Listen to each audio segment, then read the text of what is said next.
You know what's louder than words? Behavior. Silence is never really silent. And when someone tries to erase your presence, yet somehow, everything they do still traces your shadow, pay attention. That's not just coincidence. That's conflict between pride and truth.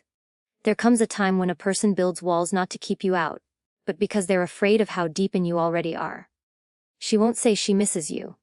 She'll look fine, unbothered, even happy, but watch closely, because her energy will betray her. She'll watch your stories, but never like them. She'll ask mutual friends about your life, but pretend it's just casual talk. She'll show up in the same places you used to go, as if it was always her routine. That's not peace. That's pretending. That's pride dressing up in independence. Because real indifference doesn't check in secretly. Real healing doesn't chase echoes of what once was. Here's the truth no one wants to say out loud. People often miss what they couldn't handle. They walk away, thinking it'll be easier.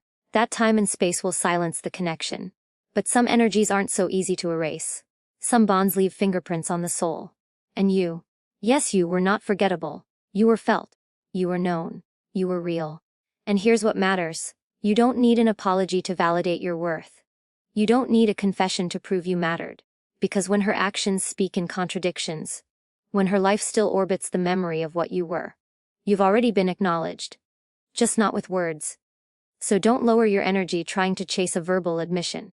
Don't dim your light to get a glimpse of regret. The proof is already there. In her restlessness, in her eyes when your name is mentioned, in the silence that's too loud to ignore. But let me tell you something even more important. You weren't meant to stay stuck in someone else's silence. You weren't meant to press pause on your own growth, waiting for someone to come back and name the truth they're too afraid to admit. Because you have power, you have presence, you have purpose, and now is the time to redirect your energy. Not toward proving your value to someone too guarded to see it, but toward becoming the strongest, calmest, most disciplined version of yourself. One who doesn't flinch in the face of uncertainty. One who walks forward, even when they're still being watched from behind.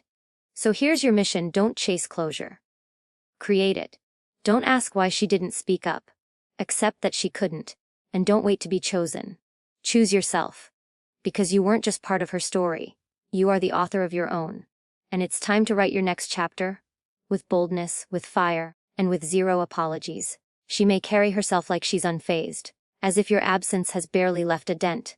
Her smile might look effortless, her laughter louder, her life seemingly moving forward without hesitation. But still, there's a shift in the air, a subtle hesitation in her energy that speaks volumes. Because when someone truly doesn't care, they don't linger in the shadows of the past. And when someone does, even if they won't say it, their actions become the quiet messengers of emotions they're too proud to admit. She won't text. She won't call. But suddenly, you notice her name in the viewers of your stories, every time. The posts she never used to interact with, she now sees within minutes. She doesn't engage, but she watches. As if by witnessing your life from a distance, she's still holding on to a piece of it. That's not detachment. That's restraint. The kind that comes from someone who feels, but won't speak. Her name comes up again, through mutual friends, through unexpected paths, always connected back to you. She casually asks about your life, pretending it's just curiosity. But real indifference doesn't need updates. Real closure doesn't ask for behind-the-scenes glimpses. When someone is done, they move on quietly. But when they're torn, they check in without checking in. You'll see her post things that almost seem coded. Quotes about strength, about self-love, about letting go. But they all seem to orbit the same theme: unresolved feelings. She might not tag you. She won't say it's about you. But the timing, the tone, the frequency, it's not random. It's an emotional breadcrumb trail that leads straight back to what she doesn't want to confront. You might find her in familiar spaces. The coffee shop you both loved.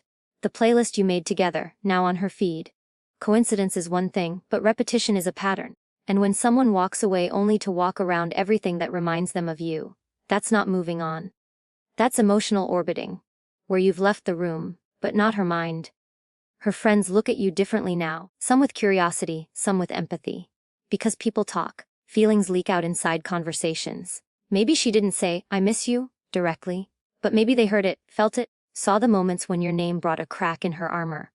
And while she tries to stand tall, even those around her know, she's still holding something in. There's a pause in her when your name comes up. A shift in posture, an effort to sound composed. That's not apathy, That's effort. The kind of effort that only happens when someone's still emotionally invested, even if they're pretending not to be. Because if it truly meant nothing, it wouldn't take that much energy to mask. She'll move on publicly, but not privately. She'll entertain distractions, but not connections. Because no matter who stands next to her now, there's still a version of you she hasn't replaced. And maybe she never will. Not because she didn't try, but because some energies settle so deeply, they can't be uprooted without force. And she's not ready for that kind of disruption. You might hear that she's doing just fine. But don't be fooled by surface-level snapshots. True healing isn't loud. It's not performative. If someone's over you, you won't feel them echoing in your space anymore. But if you do, then something unresolved is still living in their choices, haunting their routines, and guiding their attention back to you without their permission. Because in the end, words can be denied, rehearsed, or withheld. But actions are honest. They are raw. They are involuntary truths trying to escape a controlled mouth. When someone misses you but won't say it, the truth will always find another route. And most of the time, it shows up in the things they don't think you're paying attention to.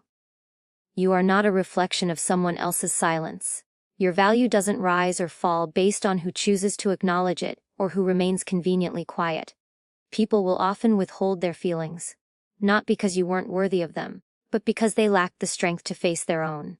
And when someone can't say, "I miss you," "You mattered," or "You changed me," that doesn't strip away the truth of what you brought into their life. Their inability to speak it is not a verdict on your value. Sometimes people walk away and keep their mouth shut because they know the moment they open it, the illusion of control crumbles. But their silence is not your sentence, it's their shield. A shield they hide behind to avoid confronting the depth of what they once had and lost. You may feel tempted to read their lack of expression as rejection, but understand this: what they choose not to say is more about what they can't handle within themselves than anything you failed to be. Your worth was never dependent on a confession. You were powerful, impactful, meaningful. With or without a thank you, a closure conversation, or an apology. What you gave came from a place of truth. And truth doesn't demand a witness to be real. Just because she won't admit the space you filled, doesn't mean it wasn't there. You don't need her words to validate the depth of your presence. Her life already carries the echo of it. In a world that glorifies attention and praise, it's easy to forget the quiet dignity in walking away without needing to be clapped for. You don't need the one who left to come back and name your value for it to exist. You were not made to be measured by someone else's courage or lack thereof. Some people will never give you the recognition you deserve, because if they did, they'd have to face what they lost, and that's a truth they're not ready to own. You are not waiting for someone to validate your experience. You are not holding space, hoping they'll one day realize how much you meant. That's not your story, that's not your power. Let them sit in their silence. Let them wrestle with the emptiness they pretend not to feel. You have a life to build, a future to shape. You have strength that was never meant to rely on someone else's emotional permission. She may never admit that you were unforgettable. She may never give voice to what she feels when your name crosses her mind late at night, but that doesn't erase your impact. It doesn't touch the truth of who you were when you showed up with presence, with effort, with heart. Not everyone will say it. But you don't need everyone to say it, especially not the ones who couldn't handle your light while they had it. The most powerful thing you can do is stand tall in the face of disregard, not because you need to prove anything, but because you already know what you're made of. She doesn't define you. Her avoidance doesn't diminish you. And her silence isn't the final chapter. It's just the space where your growth began. The part of the story where you realized you don't need to be remembered to rise. You only need to remember yourself. Your self-worth is not a mirror she holds. It's the fire inside you she once felt and now fears. Because when someone can't look at you without remembering what they let go of, they avoid the reflection altogether. But just because they refuse to face it doesn't mean it isn't burning still. You don't owe anyone the opportunity to make sense of what they threw away. Your only job is to keep becoming more. You're not here to chase words. You're not here to fix anyone's silence. You're here to evolve. To elevate. To embody the worth you've always carried, even when someone else couldn't name it. Especially then, and every time you choose not to shrink in the face of being unacknowledged, you reclaim something greater than validation. You reclaim yourself. The moment someone stops choosing you, your energy deserves a new direction. Not backward into analysis, regret, or questioning, but forward into self-restoration and elevation. You only have so much mental, emotional, and spiritual bandwidth, and wasting it on trying to decode silence or overanalyze someone else's emotional absence is the fastest way to drain your own power. If they're no longer showing up with clarity and intention, then your energy doesn't belong in their space anymore.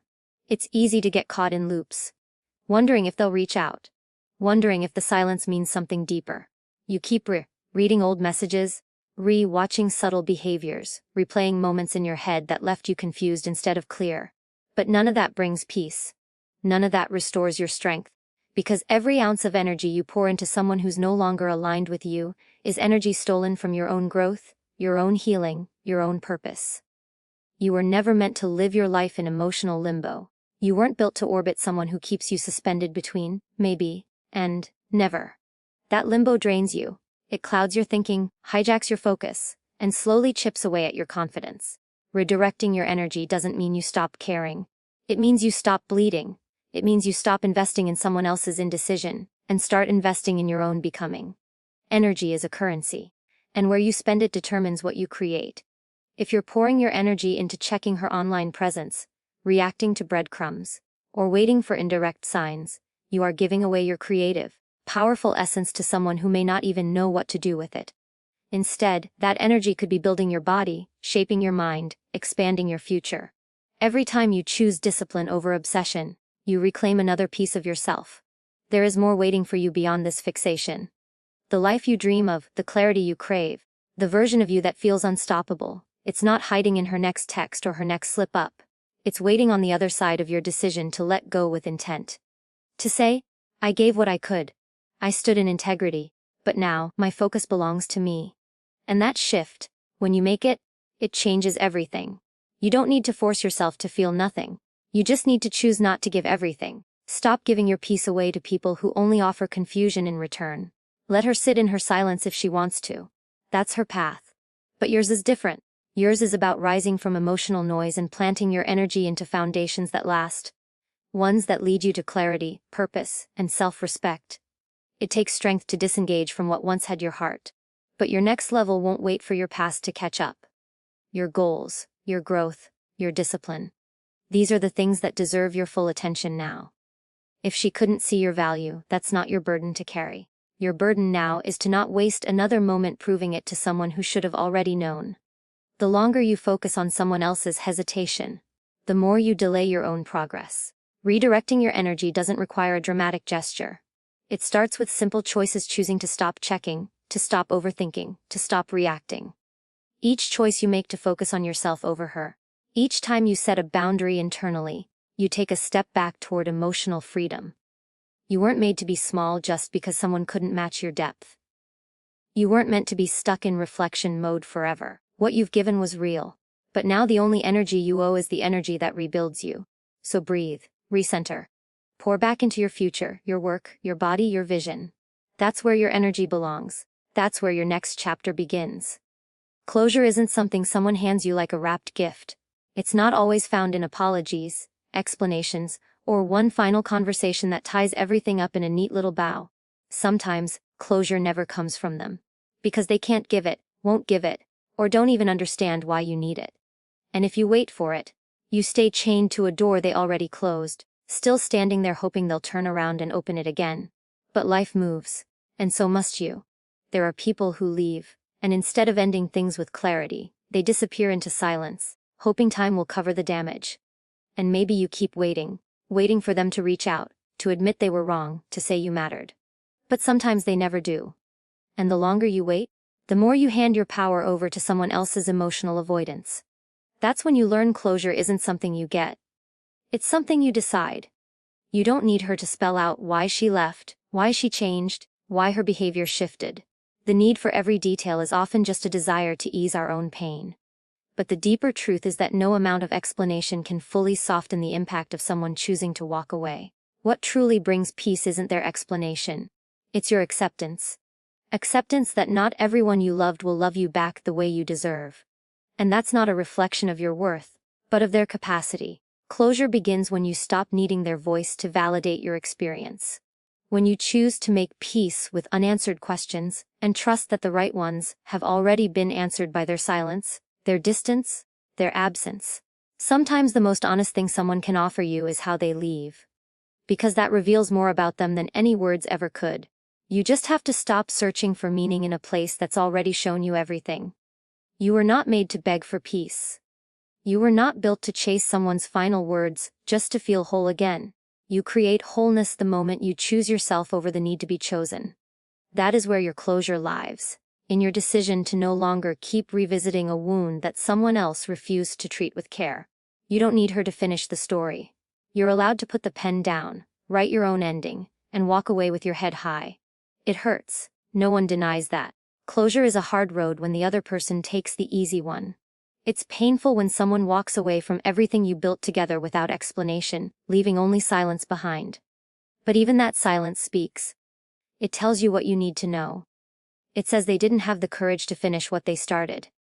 And that alone is the answer you were looking for. If you're willing to hear it with honesty, you gain closure the moment you understand that your healing doesn't depend on her return. It doesn't depend on hearing, "I'm sorry," or "I miss you." Healing happens when you start making different choices, when you stop refreshing her profile, when you stop waiting for a message, when you stop feeding your emotions with hope, and start feeding your future with action. That's where power is reclaimed. People often think closure comes when the past makes sense. But in reality, closure often comes when you decide you're done letting the past define your present. It comes when you realize no answer from her will make the pain go away. What makes the pain subside is when you take full control of your emotions, your story, and your next move. Closure is less about understanding her and more about understanding yourself. There will be moments when you still wonder. Still imagine what could have been said, what could have been different. That's natural. But just because the questions arise doesn't mean you have to go searching for someone else to solve them. You solve them by reminding yourself that peace isn't out there. It's something you build inside. And no one has the right to keep you from it, not even the person who hurt you. This is your life, your journey, your healing. You don't need someone else to complete the sentence. You don't need her to look you in the eyes and finally say what you always wanted to hear. Because when you choose to stop waiting, when you choose to close the chapter not with her permission, but with your own power, that's the moment everything shifts. That's the moment you begin again, not broken, but bold.